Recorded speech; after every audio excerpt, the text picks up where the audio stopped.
Hozirgacha chiqindi xizmatlari uchun qilgan to'lovingiz qayerga va necha kishi uchun qayd etilayotganini bilmaysizmi? Bunga aniqlik kiritmoqchi bo'lsangiz, videoni oxirigacha kuzating. Endilikda chiqindilarni boshqarish sohasida korrupsion holatlarning oldi olinib, xizmat ko'rsatish sifati yaxshilanadigan bo'ldi. Hurmatli fuqarolar, endi sizda chiqindi xizmatlari bo'yicha mavjud qarzdorlik to'lovlar tarixi, xonadoningizda ro'yxatda turgan shaxslar soni, kadastr raqami va hududingizga biriktirilgan mas'ul sanitar tozalash korxonasi haqidagi aniq va shaffof ma'lumotlarni bilish imkoniyati mavjud. Shuningdek, chiqindilarni boshqarish sohasi hamda tizimdagi tashkilotlar faoliyatiga tegishli masalalar yuzasidan taklif va shikoyatlaringizni Ekologiya vazirligi huzuridagi chiqindilarni boshqarish va sirkulyar iqtisodiyotni rivojlantirish agentligining 1205 ishonch raqamlariga murojaat qoldirish orqali uyingizdan chiqmagan holda hal etishingiz mumkin. Buning uchun chiqindilarni boshqarish agentligi tomonidan yaratilgan Toza makon billing mobil ilovasining ishlash tartibi bilan batafsil tanishib chiqamiz.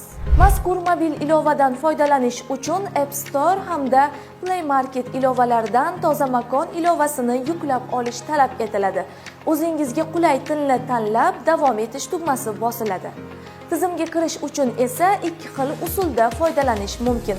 Birinchisi OneID tizimi yordamida, ikkinchisi shaxsiy hisob raqami va unga ulangan parol orqali kirishdir. Birinchi usulda OneID orqali kirish uchun OneID tugmasi bosiladi va shu sahifada login va parol yoziladi. Kirish tugmasi bosiladi. Natijada siz yozgan OneID ga ulangan barcha xonadonlar avtomatik ravishda tizimga qo'shiladi.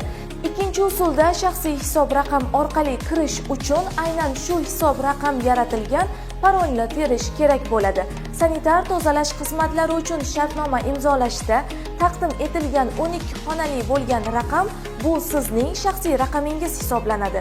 Agarda sizda parol bo'lmasa, akkaunt yaratish tugmasi bosiladi va ushbu shaxsiy hisobga ulangan telefon raqamga SMS xabarnoma orqali parol keladi. Hurmatli abonentlar, agarda sizda shaxsiy hisob raqamingiz biriktirilgan telefon raqamni o'zgartirish kerak bo'lsa, buning uchun sanitar tozalash xizmatlari bo'yicha tuman bo'linmasiga murojaat qilishingiz talab etiladi.